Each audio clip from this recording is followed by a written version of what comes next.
When I was a kid, I found an old diary in our house.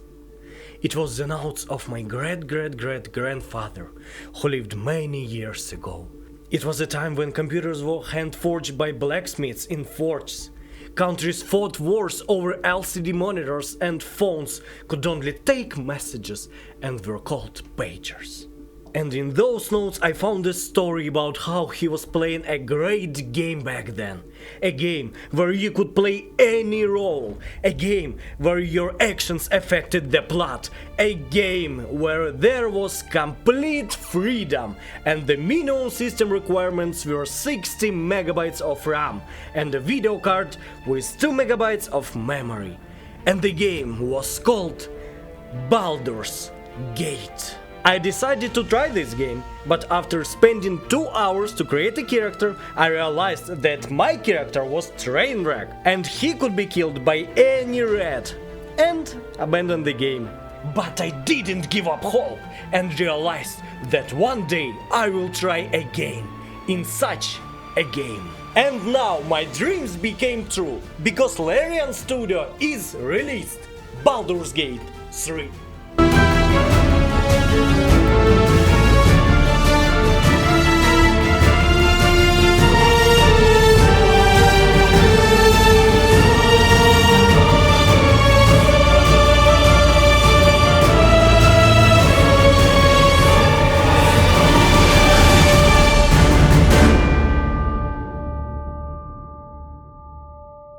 And today I will give you 6 reasons why you should definitely buy this game. And important information, I will often compare this game with Witcher 3. I know they are different games, I know they're different genres, but both are monstrously huge. And both are almost perfect. Plus both are RPGs. I'm not going to say that Witcher 3 is worse than Baldur's Gate. Everything is relative, so in comparison to Witcher 3, you will realize how big Baldur's Gate 3 will be. And for me, Witcher is great. One love, I played it 3 times and spent about 400 hours on it. Reason number 1. It's easier than it looks. The problem with old RPGs was that they were complex. You could spend hours to create a character and end up creating something unplayable. Plus, although the walkthrough time is huge, but in fact for one walkthrough you level up the character max to 6-8 levels, each time choosing skills and how to level up stats. And again, if you choose wrong, the character is screwed. You need to start over. But in Baldur's Gate 3, the developers took the 5th edition of D&D, simplified it a bit, and used it in this form in the game. Let me explain. It's hard to mess up a character. Now, when you create a character, the game directly tells you what and how to level up. Now, there are no such terribly complex calculations. Now the descriptions of items do not take up half the screen. The developers were able to make the game as deep, but at the same time easier to get into. Reason number 2. Finnish Game. Most big games nowadays are created by big teams that are part of corporations. Unfortunately, because of that, games are not about art, but about money. And that's why games always have release dates, so developers don't always have time to finish their game. Cyberpunk, Gollum, and I'm just talking about the technical state. And how many games have had gameplay cut? Metal Gear Solid 5, Dragon Age 2. But for Baldur's Gate, the developers are not a big company. They do not have to report to shareholders, and the money for development they received from Kickstarter and sales of their previous games, which allowed them to say, "The game will come out when it's come out. We will not give any release dates. We will release the game when we realize that we did everything we wanted to do in this game, and added everything we wanted to add." And they did. And eventually, they even gave a release date. But then they realized that this date is too far, and they already finished the game, so they pushed the release date back a month. What I'm trying to say is that the game was made the way the developers wanted and intended it to be made. and they didn't compromise to make the release date. Reason number 3. RPG means role-play game. Baldur's Gate 3 is an RPG. I want to emphasize the word role-playing again. Let's take The Witcher 3 as an example. In The Witcher, you play as Geralt. You have different choices and they lead to different consequences, but you still play as a Geralt. Bad Geralt, a good Geralt, it doesn't matter. It's Geralt.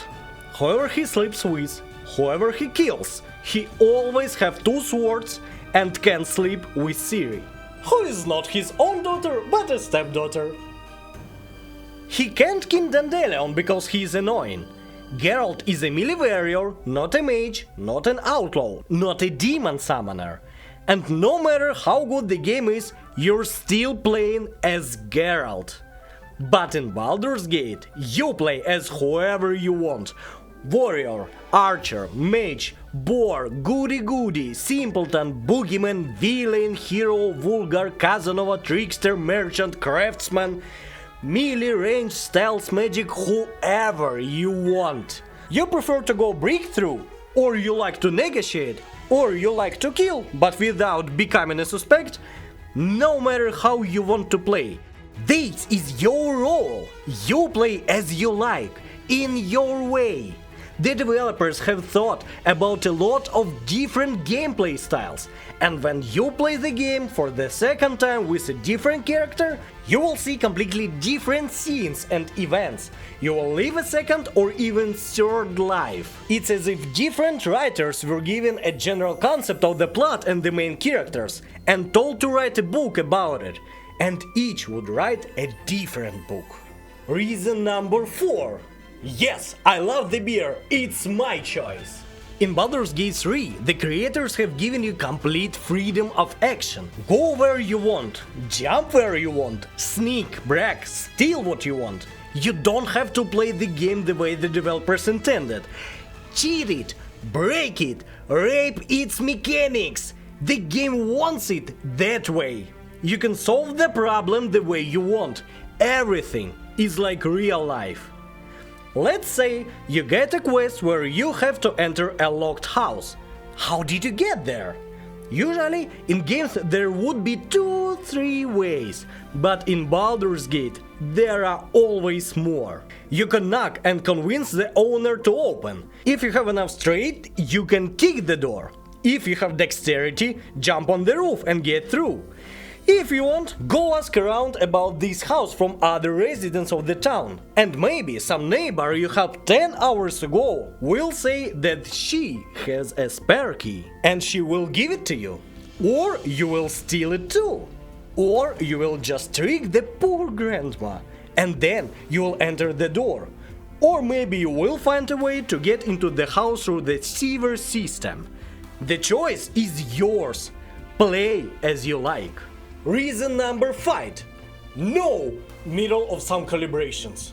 The game has beautifully written characters. You want to make new friends? You want to sleep with some of them?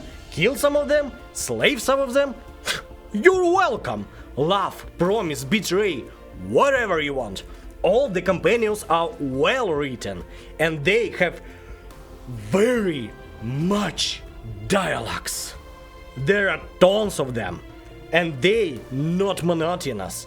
You actually interact with them. You can talk to them for hours on different topics.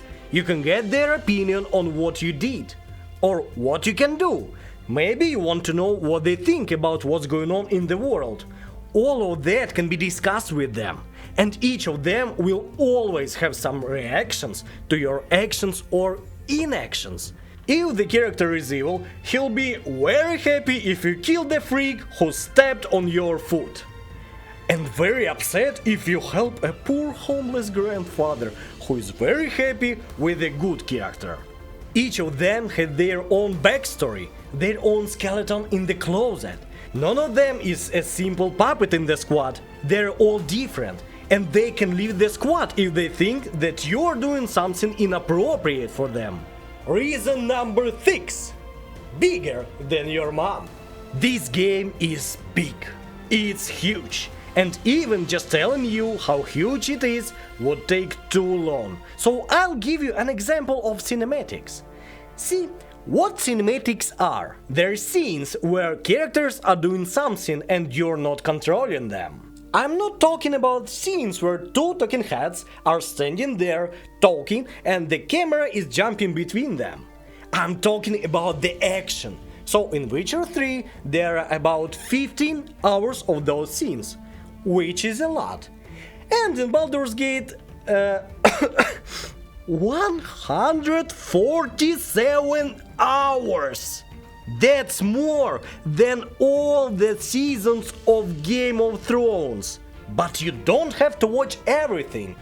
Remember, I said the game is very varied. So depending on your choices, you'll have different story and gameplay, and you'll see different cinematics. Now think about how big the game is, not in terms of a single walkthrough.